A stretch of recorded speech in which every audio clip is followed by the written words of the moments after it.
Good morning বন্ধুরা, তোমরা সবাই কেমন আছো? আশা করি তোমরা সবাই ভালো আছো। আমিও তোমাদের জয়া বোন অনেক অনেক ভালো আছি। আমার জয়াগো চ্যানেলে তোমাদেরকে অনেক অনেক স্বাগত আর অনেক অনেক ভালোবাসা নিয়ে আজকে আবার আসলাম একটা নতুন ভিডিওর সাথে, বুঝতে পারছো? আর তোমরা ভাবছো না জয়া দিদি ভাই তুমি তো রাজরানী হয়ে খাটের উপরে বসে আছো। একদম না গো, একদম হরান হয়ে গেছে কাজ করতে করতে, জানো? কেননা সকাল সকাল কাজগুলোকে সব কমপ্লিট করলাম। এই ধরো দোকানের বাসন টাসন যা ছিল ওগুলোকে মাজা ঘষা অনেক কাজ থাকে আমার, জানো না? মানে দোকান দিয়ে না আরও বেশি কাজ বেড়ে গেছে। গরুর কাজ তো আস্তে আস্তেই, মানে দোকান দিয়ে আরও বেশি কাজ বেড়ে গেছে। তো ওইগুলোকে করছি। আর ওই যে আমাদের 3টা বেবি হয়েছে না, যে ছাগলের, বাপরে বা কী অত্যাচার গো, বিশ্বাস করো তুমি। আমি এখন কিন্তু দরজা দিয়ে বসে আছি, জানো? ওদের অত্যাচারের চোটে মানে আমি ঘরের ভিতরে যে মানে দরজা খুলে থাকতে পারবো না। খাটের উপরে উঠে লাফালাফি আরম্ভ করে দেবে, বুঝতে পারছো সোনা ভাই বোন? সেই জন্য দরজা দিয়ে এখন আমি তোমাদের সামনে কথা বলছি, জানো? দরজা খুললেই ওরা এসে পড়বে, এত পাজি হয়েছে, জানো? আর কালকে যে নখটা কেটেছি, নখটা কাটা নিয়ে আর একটু মনটা খারাপ আমার। মানে কি, নখের চারিটা না একদম উঠে গেছে, জানো না? এই দেখো ব্যান্ডেজ লাগাই রাখছি, ব্যান্ডেজ লাগায় মানে বাসন টাসনগুলো ধুলাম আর কি। তার মানে কি হয়েছে, এখন যদি এটা খুলি না, মানে নখটা কোনোখানে একটু লাগলে একদম উঠে যাবে, এরকম অবস্থা হয়ে গেছে। তো ওটার জন্য না ভালো লাগছে না, আরও রাগ উঠে যায় কাজ করতে। কত কষ্ট করে যে কাজ করলাম আজকে, কি বলবো তোমাদেরকে। মানে কাজ করতে গিয়ে মানে কতবার যে নখে ব্যথা পাইলাম। তারপরে ওই ব্যান্ডেজটা ভালো করে টাইট করে লাগাই নিছি, লাগাই নিয়ে কাজগুলোকে করলাম, করে টোরে তারপরে এসে বসলাম। আর ঘরটরগুলো যদি ডেলি না মুছি একদম ভালো লাগে না, জানো না? মানে বালি বালি পাড়া দিতে না একদম খারাপ লাগে। ঘরটরগুলোকে মুছলাম, সব কাজগুলোকেই কমপ্লিট করলাম। তোমাদের সামনে যে দেখাবো না, আমার ক্যামেরাটা ধরার মানুষ নেই গো সোনা ভাই বোন, সেই জন্য তোমাদের কাজগুলোকে দেখাতে আমি পারি না। যখন ছেলেরা বাড়িতে থাকে তখন দেখাতে পারি।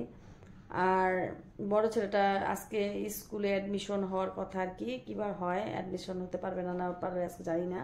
তার মানে স্যার আজকে নিবে না নাই জানি না, না অন্য দিনই নেবে। তো ওখানে ও গেছে, তা আসবে এখনই, আর একটু পরে এসে পড়বে। যদি নেয় তো নিবে, না নেয় তো নাই আর কি। তো সঙ্গে থেকো তোমরা, আমি কি কি করছি তোমাদেরকে দেখাচ্ছি। মানে এখানে বসে বসে ভাবলাম আজকে আমি এইভাবেই ভিডিওটা শ্যুট করি, তার জন্য করলাম, বুঝতে পারছো শোনা ভাই বোন? আবার যাব দোকানে। দেখো আমার ছাগলগুলোকে এই অত্যাচার করছে, জানো না? এই যে বস্তাতে না আমি কি করেছি, সব জলের বোতল মানে সব কিছু আমি উঠে মানে এক সাইডে রাখছি। ওরা দেখো কি অবস্থা করতেছে, দেখতে পাচ্ছ? এই দেখো কি অত্যাচার, দেখো ওই দেখো, এই দেখো আরেকটা চেয়ারের উপরে উঠে বসে আছে, দেখো এই দেখো আরেকটা কিন্তু আমার শরীরের উপরে উঠে পড়ছে, দেখতে পাচ্ছ? মানে ওদের অত্যাচারের চোটে মানে আমি আর কি বলবো তোমাদেরকে গো ভাই বোন, আমি পাগল হয়ে যাচ্ছি ওদের অত্যাচারের চোটে। এই এই যে আসো আসো, দেখবে যে এসে উঠতেছে, দেখতে পাচ্ছ? দেখতে পাচ্ছ? ওরা দেখতে পাচ্ছ আমার কুলে মধ্যে এসে পড়েছে। বললাম না একটু যদি খালি বসলাম, মানে ওরা এসে মানে ঘোরা তারা কি আরম্ভ করে দেবে। কি হয়েছে, কি হয়েছে বলো, বলো কি হয়েছে?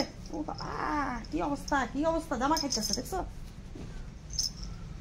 আয় তোর বেবিকে দুধ দে, তাতে যাও। এটা আরো বেশি, এটা এটা এটা এই দেখ, তোদেরকে সোশ্যাল মিডিয়াতে সবাই দেখছে। এই দেখো, ওই দেখো এই যে ক্যামেরাতে ক্যামেরাতে ক্যামেরাতে দেখো, এই যে এই যে এদিকে আসো, এই দেখো এই যে এই যে এই যে দেখতে পাচ্ছ? ওদেরকে না আমি কিভাবে বড় করলাম জানো? ওর মার না গাখির পায় নাই, ওরা ছোট থেকে অল্প অল্প পেয়েছে। তো ওদেরকে সব সময় কি করেছি, দুপুরে সকালে বিকালে মানে আমি দুধের বোতলে করে দুধ খাওয়াই তোমাদেরকে ভিডিওগুলো দিয়েছি। তো ওদেরকে খাওয়াই কিন্তু এত বড় করেছি, বুঝতে পারছো? সেজন্য না ওরা ভাবে কি কিবা মানে আমার কাছেই মানে বেশি আসে, ওর মার থেকে আমার কাছে বেশি আসে, ভাবে কি আমি ওদের মানে কি, এরকম অবস্থা করে ওরা। মানে ছোট থেকে এত আমি বেশিরভাগ গাখির খাওয়াইছি ওদেরকে, এখন কিন্তু ওরা গাখির খাবে, দেখতে পাচ্ছ? ওরা আমার লগে এখন ঘোরাতারা করবে, এখন ওরা শান্তি দেবে না, তো এক ফোঁটাও শান্তি দেবে না ওরা, এখন ঘোরাতারা করবে। আর এইভাবেই মানে যদি গাখির না পায়, মানে ছাগলের বাচ্চাগুলোই হোক গরুর বাচ্চা হোক, তুলা দুধটা খাওয়ানো উচিত আর কি, না খাওয়ালে ওরা না একদম দুর্বল হয়ে যায়। আবার এখন জানো কিমরির ওষুধ দিতে হবে 40 দিন, 40 দিন হয় নাই শোনা, সেই ভালো লাগে সেই, জানো? যখন দুধের বোতল এরকম করে ধরি না, ওরা না এইভাবে এইভাবে হাঁটে, মানে পাগুলো উপর দিয়ে দিয়ে হাঁটতে থাকে, বুঝতে পারছো না? সেই ভালো লাগে। সঙ্গে থেকো বন্ধুরা। শুভ দুপুর সোনা ভাই বোন, দেখো আমি আসলাম হলো দুপুরবেলা হলো দোকান ঘরে আসলাম কেন জানো? যেগুলো যেগুলো জিনিস বানানো হলো সব দোকান ঘরে এনে এনে রেডি করছি, দেখতে পাচ্ছ?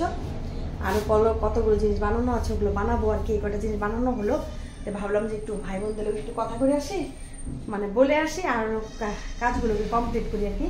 তো এই যে কাপ ছাপগুলো ধোয়া হয়েছিল, কাপগুলো ওগুলোকে পরিষ্কার করে দিলাম। আর একজন নিতে আসলো ঠান্ডা, তো ওটাকে বিক্রি করলাম। আর হলো দেখো না আর কি নাই যে আমি জানি না আজকে। ফ্রিজ কিন্তু খালি খালি হয়ে গেছে না, সবগুলোকে ঢুকাতে হবে। আর দেখো কি অবস্থা করে দিয়েছে আমার ছোটো ছেলেটা, দেখতে পাচ্ছ? এটা হলো ওর ফ্রিজ গোছানো, বুঝতে পারছো না বন্ধুরা? কি যে বলবো না ওদেরকে, এগুলোকে এখন আমার একদম ঠিকঠাক করতে হবে। কেননা এই বোতলগুলো সবাই নিতে আসবে এখন। ইফতার করবে, ইফতারের না এগুলো জিনিসগুলো দিয়ে ইফতার করতে ওরা খুব ভালোবাসে। আর ঠান্ডা না একদম খুব ভালো লাগে আর কি, সারাদিন উপাস থাকে না, তার জন্য আর কি না খেয়ে থাকে, ঠান্ডাগুলো খেতে ভালোবাসে। এই জন্য মানে এই জিনিসগুলো খেতে খুবই ভালোবাসে ওরা, বুঝতে পারছো? এই টাইমে খেলে মানে কি আত্মাটা ঠান্ডা হয়, সেজন্য ওরা খায় আর কি। আর দেখো ম্যামে করছে, ম্যামে করছে। আয় ম্যামে করছিস কেন? ওই দেখো কি অত্যাচার, কি অত্যাচার দেখতে পাচ্ছ? অত্যাচার করতে থাকো তোমরা।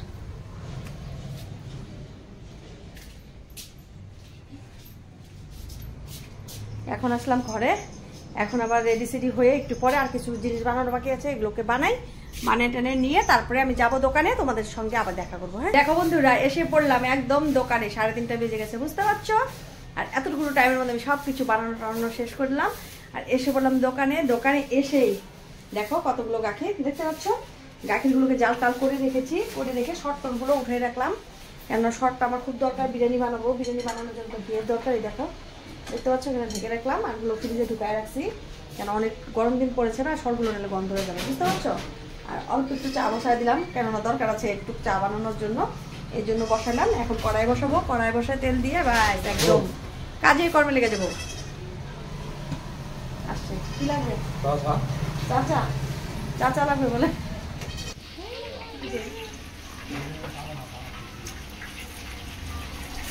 রাস্তাটা খোলা।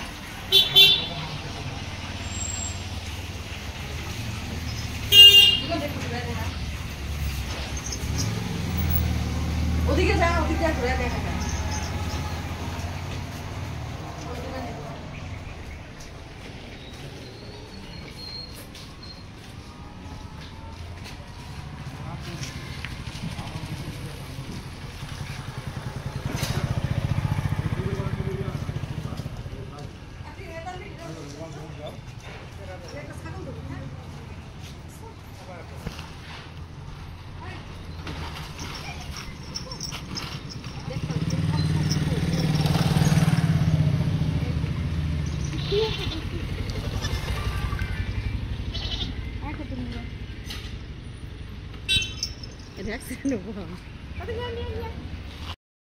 দেখো বন্ধুরা, এসে পড়লাম ঘরে, দোকান টোকান করা শেষ করে তারপর ঘরে আসলাম। ঘরে এসে তোমাদের দাদা ভাইবা কি করছে দেখতে থাকো। কি করছো গো? ও স্যার কি তৈরি করছো এগুলো? পেয়ারা চাটনি। বাবা পেয়ারা চাটনি কাসন্দ দিয়ে বাছার দিয়ে লঙ্কা দিয়ে বহুত টেস্টি লাগে। তাই নাকি? কার জন্য বানাতেছো এগুলা? তুমি খাবে? বাবা আমার জন্য বানাচ্ছে, দেখতে পাচ্ছ কত আদর করছে আমাকে। একদম অস্থির হয়ে গেছি, হরণ হয়ে গেছি। এখন 9টা বাজে, বুঝতে পারছো? কত টাকা এখানে তুই আসলাম? 4 টাকা। একদম অস্থির হয়ে গেছে, হরণ হয়ে গেছে। এখন মনে হচ্ছে কি একটু ফ্যান চালু করে একটু শুয়ে থাকবো, তাহলে ভালো লাগবে। তারপর আবার রান্না বাড়া আছে, মানে ভাতটা আর হলো মাছের তরকারি, ছোট ছোট মাছ আনা হয়েছিল, ওগুলো তরকারি রান্না করা হয়ে গেছে, ওগুলো দিয়ে খাওয়া দাওয়া হবে এখন সোনা ভাই ও বোন। তাহলে আর ভিডিওটা বড় করছি না, তাহলে তোমরা ভালো থেকো, সুস্থ থেকো। আগামীকাল আবার আসবো একটা নতুন ভিডিওর সাথে। বাই বাই সবাইকে, গুড নাইট।